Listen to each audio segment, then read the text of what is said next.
Sa structural analysis and design, hindi kailangan na puro numerical at mathematical simulations lang. Mas importante yung common sense kapag nag-a-analyze tayo. At mas effective yung analysis na ina-analyze ng mahusay. Marami po sa atin na mga structural engineers at designer, kapag nag-increase yung number of story, nag-increase din yung doubt at fear natin sa ating mga ina-analyze at dinidesign. So, importante rin po na ma-build up natin yung ating mga design confidence. Sa analysis, hindi importante na magaling ka kaagad. Yung pinaka-importante po is yung patience. At natuturuan mo yung sarili mo na huwag mahulog sa malaking pagkakamali.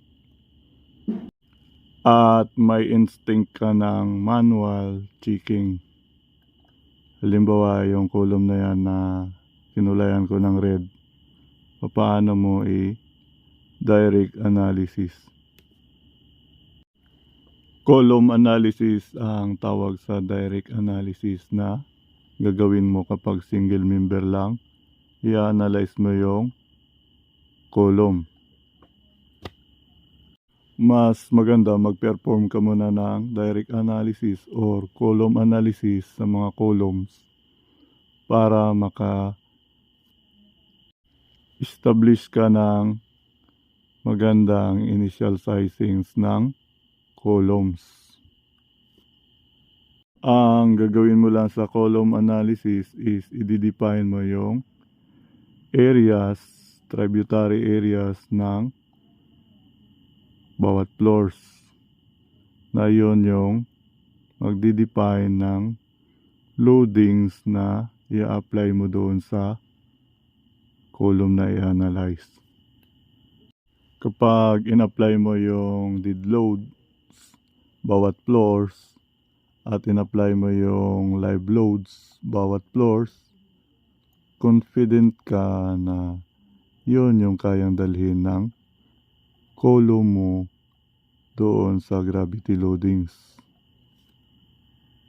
Kung gusto mo naman i-approximate yung bending moment ng column due to seismic forces, itotal mo lang yung dead loads na dinadala ng column na to at yung live loads na dinadala ng column na to.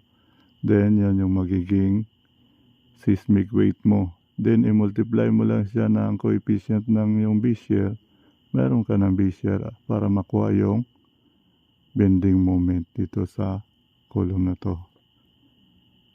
So, ganun lang po kasimple mag-define ng stresses ng columns using our common sense para ma-design natin yung initial sizings ng columns. At kung hindi ka pa rin confident doon sa seismic analysis na ginagawa mo, manood ka ng ganitong video. At marirealize mo habang nag-oscillate yung building, yung pinaka significant response ng building ay hindi pala drifting kundi tilting. Ito po yung ebidensya na mayroong tilting na nangyari sa oscillation ng building during the seismic event. So, yung red dust line na yan, pababa, yan yung vertical axis. Ito namang red line na to, naka-align yan sa edge ng wall ng building. So, straight po yung wall ng building. Hindi po yan siya nag-flex o nag-curve. Ibig sabihin, mayroon pong nangyari na tilting during the seismic oscillation. In-scale po natin sa AutoCAD yung maximum angle of tilting ng oscillation ng building, which is about 4.5 degrees. Halimbawa, ito yung bottled water na to, yung model ng building na nag-oscillate kanina. At dinipay natin yung kanyang center of mass. Ayan. Then, titimbangin natin yung model ng structure sa digital scale. So, ayan. 0. Ilagay natin yung model ng structure. Ayan na. So, yan. 1,000 grams equals to 1 kilo. Ito na yung model ng structure. Kaya natin kanina kinuha yung maximum angle of tilt na 4.5 degrees. Isa-simulate natin yung model ng structure na to corresponding doon sa maximum angle of tilt na nakaganyan siya kung ano yung corresponding lateral force doon sa center of mass. Ito naman yung prototype na dinivelop ng Yasi paano mag-convert ng lateral force kapag nilagay sa arm na to yung model ng structure. O pwede rin gamitin yan mag-convert ng pressure ng wind. I-simulate natin yung model ng structure doon sa kanyang mga possible maximum tilting. So ito yung unang simulation. Yan yung tilting ng model ng structure. Then ito yung kanyang corresponding horizontal load. Ito naman yung ikalawang simulation. In-increase natin yung angle of tilting ng model ng structure at ito naman yung kanyang corresponding lateral load. So ito po yung ikatlong simulation natin. Habang nag-i-increase yung kanyang angle of tilting ay nag-i-increase din yung kanyang corresponding lateral load na nag-a-act doon sa kanyang tapat ng halos katapat ng center of mass. So ito po yung total weight ng ating model na structure. 1,000 grams or 1 kilo. Kung may pagdududa pa po kayo sa inyong simulations na ginagawa sa inyong seismic analysis, gamitin nyo lang po yung digital scale at ang device nito na nagko-convert ng lateral force. Then, i-simulate nyo lang sa arm ng device na to yung possible na maximum angle of tilt ng structure na maaring mag-occur sa inyong structure. Halimbawa, gumawa ka ng digital scale simulation doon sa seismic analysis na ginagawa mo, katulad ng pinakita natin kanina. At meron kang initial data ng maximum angle of tilt which is 4.5 degrees at result ng lateral load simulated 50 grams, weight ng model 1,000 grams. Ang gagawin mo lang po doon sa data is kukunin yung coefficient ng simulated centroidal shear na equals to 50 grams divide 1,000 grams or 5% ng seismic weight. So yun yung magiging centroidal shear mo para sa design. Ito po yung technology na ina-adapt ng Yasi Pro para sa seismic design. Yung konsepto ng dynamic centroidal shear at saka net vertical impact force.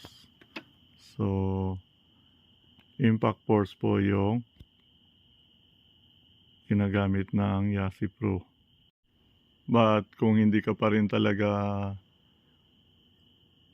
confident o nagda-doubt ka pa rin sa result ng mga formulas na yan, gumamit ng pangmalakasan at pang-ultimatum.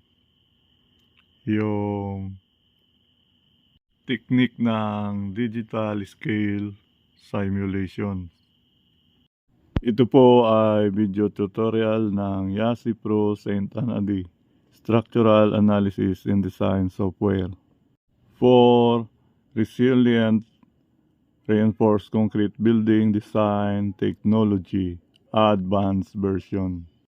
Marami pong magagaling na operator ng mga commercial software at nagdi-design ng mga hanggang high-rise na structure. Ngunit marami ring nagtatanong sa kanila paano i-manual check yung mga dinidesign nila sa commercial software. Nagtatanong sila paano mag-manual check dahil hindi pa sila confident doon sa result. Kaya kailangan nilang mag-manual check. So, may doubt pa sila sa kanilang design confidence.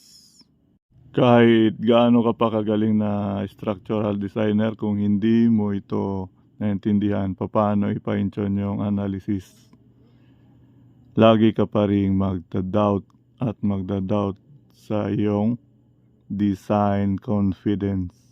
Ito ang kagandahan sa Yasi Pro kapag ginagamit mo para kang nagmamanual design.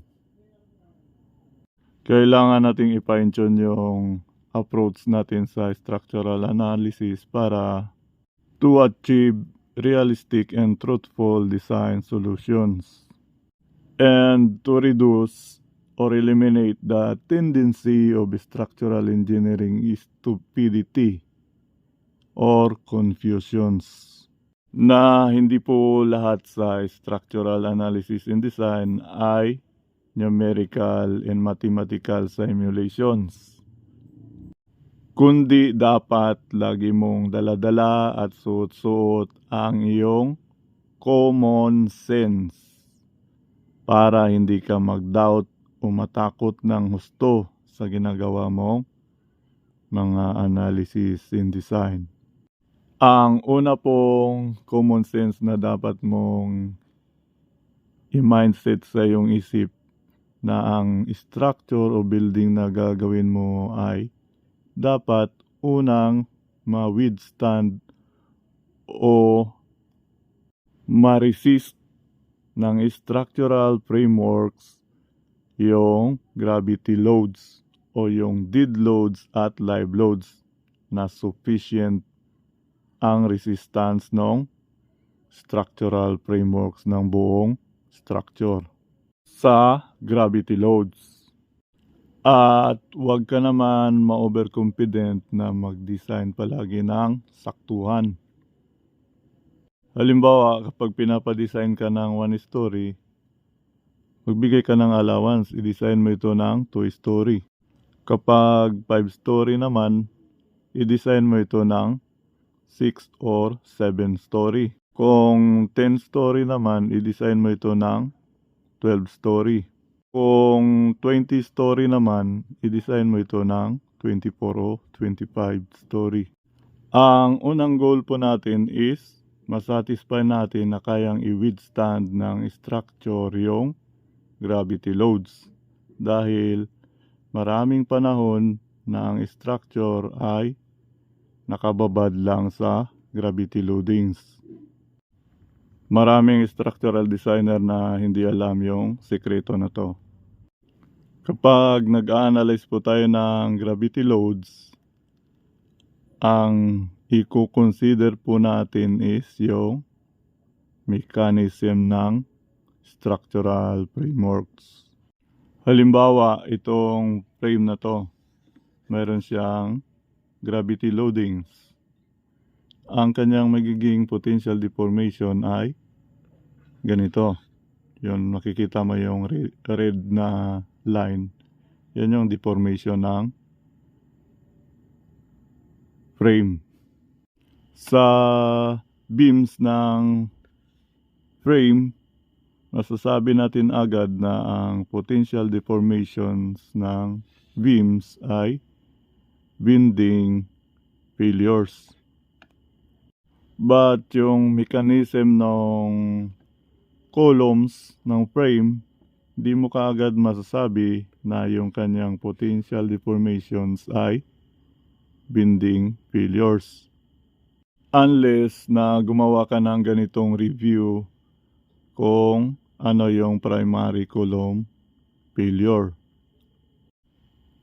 Ang first condition po dyan is i-check mo yung ratio ng required axial stress over the axial capacity ng section ng column kung greater than the ratio of required bending moment over the bending capacity of column section.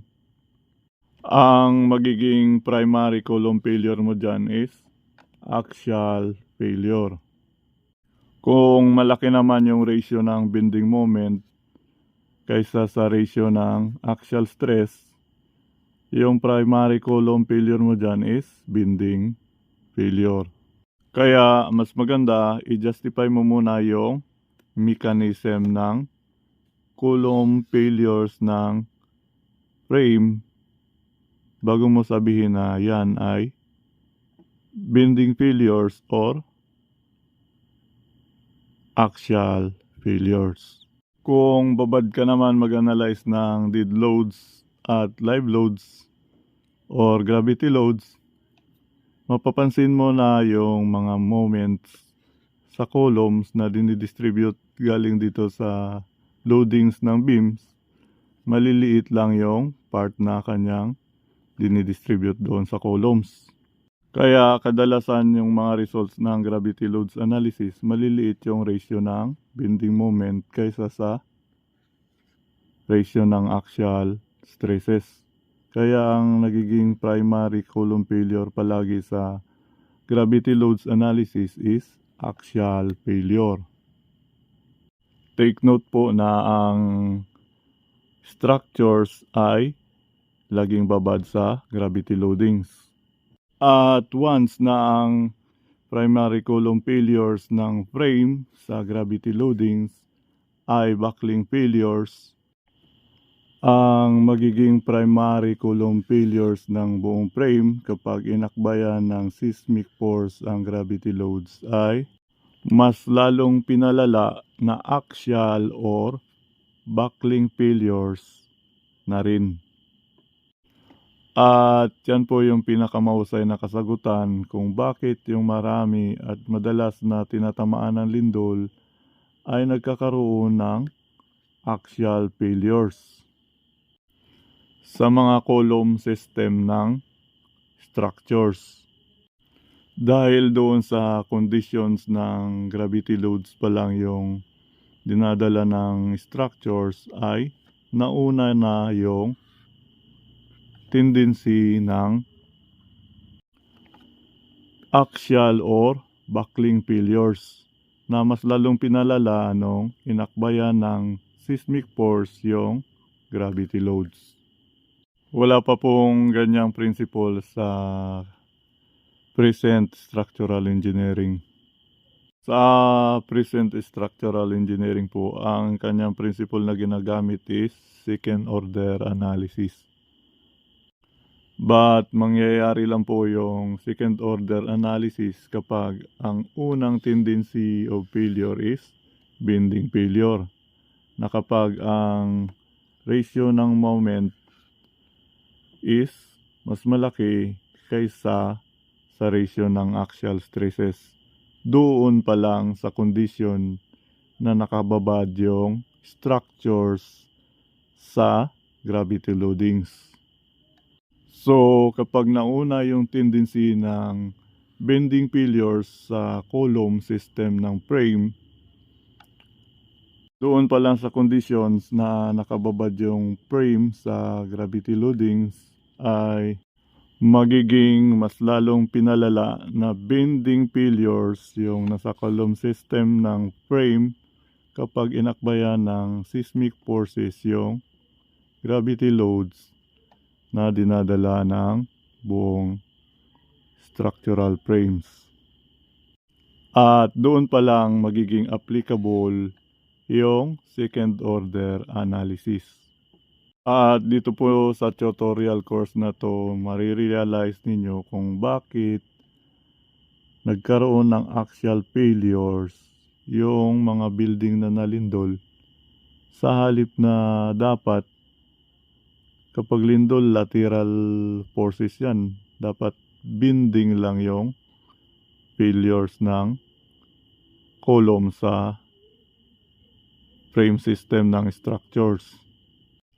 So binigyan po natin ng malinaw na sagot na ang kasagutan na yon ay tungkol doon sa frame mechanism ng